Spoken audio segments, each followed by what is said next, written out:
অনুষ্ঠান বাড়ির মতো চচ্চড়ি বানানোর জন্য আমি এখানে মাছের মাথা নিয়েছি। মাছের মাথাগুলো আমি লাল করে ভেজে নিয়েছি। তো দেখো এখানে শাক ব্যবহারের জন্য আমি এখানে নোটের শাক নিয়েছি। তো নোটের শাক দিয়ে একটু তেলে হালকা করে নেড়ে ভেজে নিয়েছি। পরিমাণ মতো নুন দিয়ে আমার ভাজা হয়ে গেছে, আমি তুলে নিয়েছি। তো এর মধ্যে এবার দিয়ে দেবো, দেখো আমি কী কী সবজি নিয়েছি। এখানে কুমড়ো ডাঁটা নিয়েছি, আলু, বেগুন, গাজর। তোমরা চাইলে আরও এখানে চচ্চড়িতে সবজি ব্যবহার করতে পারো।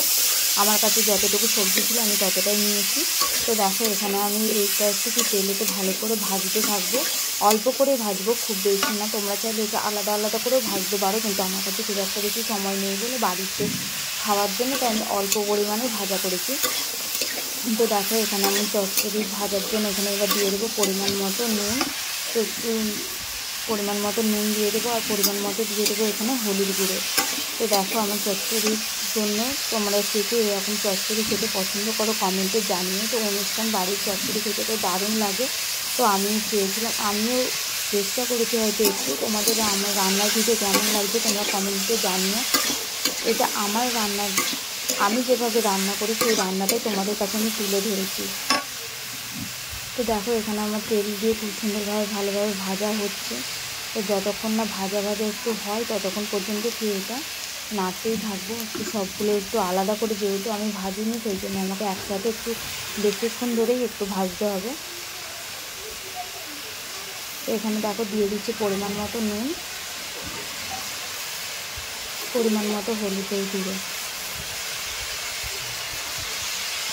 আর দিয়ে দেবো পরিমাণ মতো লঙ্কা গুঁড়ো।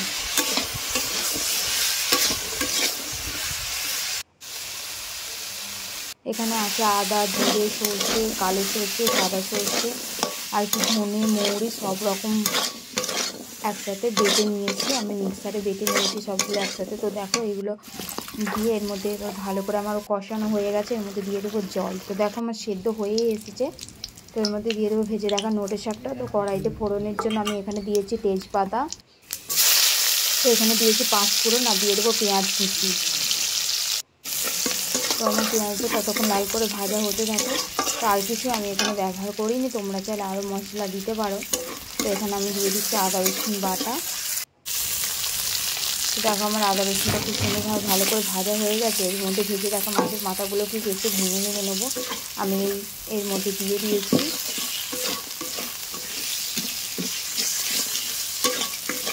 তো মাছের মাথাগুলো আমি এইভাবে একটু ভেঙে ভেঙে নিয়েছি, যাতে মশলাগুলো ভালো করে পুরো এর মধ্যে ঢুকে যায়।